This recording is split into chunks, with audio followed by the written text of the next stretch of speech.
Hello everyone. तो आज मैं बात करने वाला हूँ एसएससी एग्ज़ाम्स में आने वाली इंग्लिश की स्ट्रेटजी के बारे में। तो देखो, इंग्लिश एक ऐसा सब्जेक्ट होता है कि इसमें हम फुल स्कोर कर सकते हैं। बस दिक्कत ये होती है कि हमको कैसी स्ट्रेटजी को फॉलो करना है, क्या पढ़ना है क्या नहीं पढ़ना है, या कैसे हमको मॉक्स देने हैं, कैसे मतलब प्रॉपर मॉक एनालिसिस करना है, ये सारी चीज़ें डिपेंड करती हैं। तो आज मैं उसी पे बात करने वाला हूँ। तो ये वीडियो आपके लिए बहुत ही यूज़फुल होगी अगर आप एसएससी एग्ज़ाम्स की तैयारी कर रहे हैं। तो इस वीडियो को बिल्कुल स्किप मत कीजिएगा। तो सबसे पहला क्वेश्चन आपके दिमाग में आएगा कि मैं आपकी स्ट्रेटजी देखूँ क्यों, मतलब क्यों फॉलो करूँ मैं आपकी स्ट्रेटजी। तो इसलिए फॉलो करो क्योंकि मैंने 23 में प्री दिया था, मेरा प्री नहीं निकला था। तो उसके बाद मैंने क्या स्टेप्स फॉलो किए ताकि मेरे नंबर्स, बहुत सारे एग्ज़ाम्स दिए मैंने 24 में, तो कैसे रहे नंबर्स पहले तो वो मैं बताऊंगा। कि जैसे मैं एसएससी फेज 12 दिया था पहला एग्ज़ाम, उसमें मेरे 47.5 आउट ऑफ 50 थे। सीएचएसएल प्री दिया था, उसमें भी सेम 47.5 आउट ऑफ 50 थे। सीजीएल प्री 2024 की बात करें तो उसमें 50 आउट ऑफ 50 थे। मेंस में 131, सीजीएल मेंस की बात कर रहा हूँ, 131 बाई 135 का होता है, तो 131 बने थे। लेकिन एक क्वेश्चन रॉन्ग था जो कि बाद में बढ़ गया था, तो पूरे पूरे थे। और सीपीओ की बात करें तो सीपीओ में मेरे प्री में 42.5 थे एंड मेंस में 162.5 बने थे। जबकि एमटीएस की बात करें तो उसमें 75 का होता है इंग्लिश का, तो उसमें पूरे पूरे 75 आउट ऑफ 75 थे। तो अब बात करते हैं कि मतलब कैसे मैंने कौन सी स्ट्रेटजी को फॉलो किया। तो सबसे पहले आपको करना क्या है, देखो ये तो सबको पता होगा कि मोस्टली प्री जो एग्ज़ाम्स होते हैं एसएससी के, उसमें 25 क्वेश्चंस आते हैं इंग्लिश के। पर क्वेश्चन 2 मार्क्स होते हैं मोस्टली एग्ज़ाम्स में, और टोटल 50 का होता है। मेंस की बात करें तो सीएचएसएल में 40 क्वेश्चंस आते हैं, पर क्वेश्चन 3 मार्क्स यानी कि 120 एंड टोटल स्कोर। और सीजीएल मेंस की बात करें तो 45 क्वेश्चन आते हैं, पर क्वेश्चन 3 मार्क्स यानी कि टोटल 135। ठीक है। तो सबसे पहले मैं बात करूंगा प्री। देखो ये प्री और मेंस दोनों के लिए वीडियो है, लेकिन सबसे पहले मैं प्री की बात करूंगा कि मैंने क्या किया था, कैसे फॉलो किया था, आपको कैसे फॉलो करना है। तो सबसे पहले मैं बात करता हूँ ग्रामर रूल्स की। तो आपको करना क्या है कि ग्रामर रूल्स के लिए एक रानी मैम का वीडियो देखो। मैंने शुरू से आखिरी तक केवल रानी मैम को ही फॉलो किया है और किसी टीचर को मैंने फॉलो नहीं किया है। तो आपको करना क्या है कि रानी मैम का एक मैराथन है, 60 इंपॉर्टेंट रूल्स ऑफ ग्रामर करके यूट्यूब पे पड़ा है, उसको देखना है, प्रॉपर नोट्स बनाना है और उसको मल्टीपल टाइम रिवाइज करना है। देखो अभी तक जितने मैंने एग्ज़ाम्स दिए हैं जिसमें इंग्लिश आई है, उसमें मैंने इससे बाहर एरर नहीं देखी। एरर देखो, एरर अगर ग्रामर से रिलेटेड आ रही है, देखो ग्रामर का रूल पैसेज में भी है, क्लोज टेस्ट में भी है, और सेंटेंस इम्प्रूवमेंट आ जाता है उसमें भी है, फिल इन द ब्लैंक्स में भी है, और एरर में भी है। तो इससे बाहर मुझे अभी तक क्वेश्चंस नहीं मिले हैं। ठीक है, आप भी एक बार पढ़ोगे, अगर पढ़ा है तब तो बहुत अच्छी बात है, नहीं पढ़ा तो पढ़ोगे तो खुद ही मतलब महसूस हो जाएगा कि हाँ भाई सही बोल रहा हूँ मैं। और दूसरी बात देखो, केवल नोट्स बनाने से ही नहीं हो जाएगा, उसका रिवीजन करना है और उसको इम्प्लीमेंट करना है। इम्प्लीमेंट कब करोगे, मॉक दोगे तो प्रॉपर। ठीक है, इसके बारे में मैं आगे बात करूँगा कि कैसे मॉक में कैसे अटेम्प्ट करना है, कैसे एनालिसिस करना है, दैट्स। तो आगे बात करें कि ये तो हो गया ग्रामर रूल्स के बारे में। वोकैब के लिए मैंने क्या किया था, तो वोकैब के लिए मैंने जो किया था वही आपको भी करना है। हाँ, तो सबसे पहले आपको क्या करना है, समुद्र मंथन बैच देखनी है वोकैब के लिए। समुद्र मंथन बैच से आपकी 3 चीज़ें क्लियर होंगी, synonyms, antonyms and idiom phrase. तो इडियम फ्रेज में देखो, इडियम फ्रेज थोड़ा कम होगा, उसके लिए मैं आगे बताऊंगा क्या स्टेप्स फॉलो करने हैं, लेकिन सिनोनिम्स एंटोनिम्स के लिए समुद्र मंथन देखना कंपलसरी है भाई। मैं गारंटी के साथ कह रहा हूँ, एक बार उसको निमोनिक्स के साथ पढ़ के नोट करके और रिविजन कर लिए ना, तो वो कैब आपकी टिप्स पे होगी, एक एक वर्ड्स आपको याद होंगे। जैसे कि जब मैंने समुद्र मंथन पढ़ा था तो उसमें सबसे पहला वर्ड था, शायद टेस्टी था। टेस्टी, टेस्टी का मतलब होता है झगड़ालू। तो उसका मैम ने 20 वर्ड बताया था, मैं 20 के 20 अभी बता सकता हूँ। पग्नेसियस था, कॉन्टेक्टस था, चर्लिस था, ये सब मतलब बहुत सारे वर्ड्स थे, तो ऐसे याद हो जाएगा निमोनिक्स के थ्रू।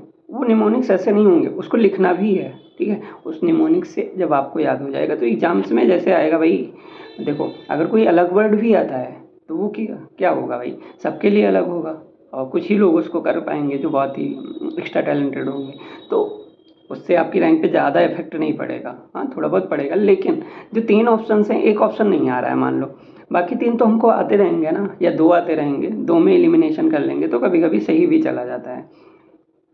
अब ये बात हो गई कि हम वो कैप कैसे करेंगे। इडियम फ्रेज के लिए देखो, इडियम फ्रेज का तो मैंने बुक नहीं ली थी प्री के टाइम, और मैंने यही फॉलो किया था रानी मैम की जो प्रीवियस ईयर क्वेश्चंस की सीरीज आती थी, और एक मैराथन भी है इडियम फ्रेज की, मतलब वो अच्छा पढ़ाती हैं, इसीलिए मैंने उनकी सारी वीडियोस देखी थी। और मतलब ऐसे जैसे अट्रैक्शन टाइप में हो गया हो कि मतलब बस पढ़ते रहो, रानी मैम की वीडियो चला लो तो नींद भी नहीं आती थी, मैं एकदम लास्ट में उनको पढ़ता था कि नींद नहीं आनी है, ठीक है। तो ऐसा करना है कि अगर आप वो बुक लेना चाहें तो ब्लैक बुक ले सकते हैं। ब्लैक बुक मैंने पढ़ी है, लेकिन कब पढ़ी है आगे बताता हूँ वीडियो में। तो आपको क्या करना है कि समुद्र मंथन अच्छे से देख के उसके प्रॉपर नोट्स बना के उसको रिवाइज करके देन मॉक में इम्प्लीमेंट करना है, तो फिर इससे आपका बहुत तगड़ा इम्प्रूवमेंट हो। वो कैब में तो कोई टेंशन ही नहीं रहेगी, एंटोनिम्स और सिनोनिम्स में एकदम अलग आएगा तो सबके लिए अलग होगा, और ये एकदम से अलग आने वाले वर्ड भी सही होंगे मॉक देके। तो सुनो, अब आगे बात करते हैं हम क्लोज टेस्ट और पैसेज के बारे में। देखो, जब मैंने स्टार्टिंग में शुरुआत की थी एसएससी एग्ज़ाम्स की तैयारी करने के लिए, तो देखो मैं हिंदी मीडियम से हूँ, मुझे इंग्लिश उतनी ज़्यादा नहीं आती थी, तो मतलब ठीक थी, अंडरस्टैंडिंग थी मेरी पैसेज वगैरह की, लेकिन भाई एग्ज़ाम्स में करना, वो भी टाइम के अंदर करना, इसके लिए अप्रोच तो पता होनी चाहिए ना, अंडरस्टैंडिंग तो डेवलप होनी चाहिए। इसके लिए से पहले तो मैं मतलब 23 में मैंने पढ़ा था थोड़ा बहुत, लेकिन वैसे एकदम स्ट्रिक्टली किसी एक टीचर को फॉलो नहीं था, मैं एकदम भटक रहा था कि हाँ मैं किससे पढ़ूँ, मुझे सटीक टीचर नहीं मिल रहा था। तो फिर जब मैंने रानी मैम की पहले वीडियो देखी तो मैंने सोच लिया कि इन्हीं को शुरू से आखिरी तक फॉलो करना है। तो मैं क्या बता रहा था कि हाँ, क्लोज टेस्ट और पैसेज के लिए मैंने क्या किया, सबसे पहले मैंने एक 12 आवर की मैराथन है यूट्यूब पे, उसको देखा था, उसको देख लेना भाई, इतना तगड़ा इम्प्रूवमेंट हुआ था मेरा ना, इतनी अंडरस्टैंडिंग डेवलप हो गई थी।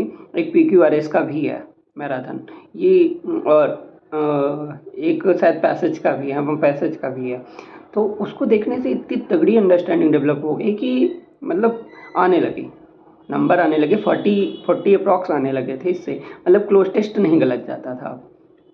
फिर अगर मैं बात करूँ वन वर्ड सब्स्टिट्यूशन और इडियम फ्रेजेस की, तो इसके लिए आपको ब्लैक बुक ले लेना है, ठीक है।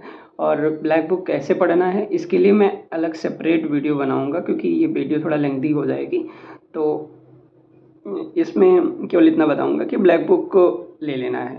हाँ, तो ब्लैक बुक को थोड़ा बता देता हूँ कैसे पढ़ना है। देखो क्या करना है कि जैसे प्री में हमने पढ़ लिया है, ठीक है, थोड़ा बहुत पढ़ा ना, समुद्र मंथन वगैरह से पढ़ा, अब इडियम फ्रेजेस थोड़े बहुत आइडिया हो गया हमको, ठीक है, मॉक वगैरह देके फिर हम ये देख रहे हैं कि भाई जो ब्लैक बुक में हमने देखा कि जो मुझे आ रही हैं, ठीक है, उसको पढ़ने की तो ज़रूरत है नहीं, उसको कट कर दो व्हाइटनर से, सॉरी व्हाइटनर बोल रहा हूँ, हाइलाइटर से उसको मार्क कर दो, उसको नहीं पढ़ना है, बाकी सबको पढ़ना है, बाकी सबको 2-3 बार पढ़ लो, बस धीरे धीरे क्लियर हो जाएगा। बाकी डिटेल वीडियो में ब्लैक बुक के बारे में बनाऊंगा कि कैसे मैंने CPO मेंस में मैंने लिया था ब्लैक बुक, और कैसे मैंने पढ़ाई की थी ब्लैक बुक से, तो उसके लिए मैं वीडियो लेकर आऊँगा। अब क्या करना है कि जैसे ये चीज़ें हो गई, इडियम फ्रेजेस हो गए, फ्रेजल वर्ब की एक वीडियो है रानी मैम की, उसको देखना, लिख लेना, मैंने अभी तक लिखा, उससे बाहर फ्रेजल वर्ब नहीं आएगा, मुझसे लिख के ले लो, कभी नहीं आया अभी तक उससे बाहर फ्रेजल वर्ब नहीं आएगा, लेकिन वो लेंथी वीडियो है, मतलब कई सारी वीडियोज़ हैं तो उसको पढ़ना पड़ेगा। अब मैं बात करता हूँ मेंस के बारे में। मेंस में मैंने क्या किया था, देखो CGL मेंस, CPO मेंस और CHSL मेंस, 3 मेंस दिए हैं मैंने। तो मैंने क्या किया था कि भाई एक मॉक डेली देना है, दूसरा सेक्शनल मॉक डेली देना है, ये प्री में भी करना है, एक फुल मॉक और एक सेक्शनल क्यों, प्रीवियस ईयर जितने भी मॉक्स हैं ना SSC के सारे दे डालना है प्री के लिए। मेंस के लिए तो एक सेक्शनल एक फुल, और फिर क्या करना है, उसका कंप्लीट एनालिसिस करना है, एक डायरी बनानी है या एक कॉपी बनानी है और उसमें जो भी गलत हो रहे हैं मॉक में उन क्वेश्चंस को लिखना है प्रॉपर और उसको रिवाइज करते रहना है डे बाय डे।